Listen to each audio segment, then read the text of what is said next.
హిమాలయాల్లోని ఇంద్రకీలాద్రి పర్వతంపై అర్జునుడు ఒంటికాలిపై నిలబడి పంచాగ్ని మధ్యలో శివుడిని ధ్యానిస్తూ కఠినమైన తపస్సు చేస్తాడు. అతని తపశ్శక్తికి లోకాలన్నీ కంపించిపోతాయి. అర్జునుడి నిశ్చలతను చూసి దేవతలు సైతం ఆశ్చర్యపోతారు. అర్జునుడి భక్తిని పరాక్రమాన్ని పరీక్షించడానికి పరమశివుడు ఒక వేటగాడు రూపంలో వస్తాడు. అదే సమయంలో మూకాసురుడు అనే రాక్షసుడు పంది రూపంలో అర్జునుడిని చంపడానికి వస్తాడు. ఆ పందిని చూసిన అర్జునుడు బాణం వేస్తాడు.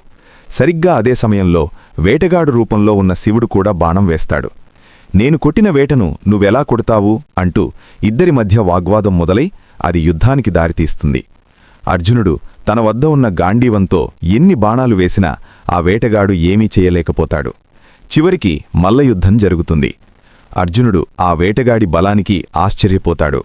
తన ఎదుట ఉన్నది సామాన్యుడు కాదని గ్రహించి మట్టితో శివలింగాన్ని చేసి పూజిస్తాడు. అప్పుడు తను వేసిన పువ్వులు వేటగాడు తలపై కనిపించడంతో వచ్చినది సాక్షాత్తూ పరమశివుడే అని గ్రహించి పాదాలకు నమస్కరిస్తాడు. అర్జునుడి పరాక్రమానికి మెచ్చిన శివుడు నిజరూపంలో ప్రత్యక్షమై అతనికి అత్యంత శక్తివంతమైన పాశుపతాస్త్రాన్ని ప్రసాదిస్తాడు. ఆ తర్వాత ఇంద్రుడు మొదలైన దేవతలు కూడా అర్జునుడికి తమ దివ్యాస్త్రాలను అందిస్తారు. ఈ ఘట్టం తర్వాత అర్జునుడు ఇంద్రలోకానికి వెడతాడు. ఆ తర్వాత ఏం జరగబోతోంది అనేది తర్వాత భాగంలో చూద్దాం.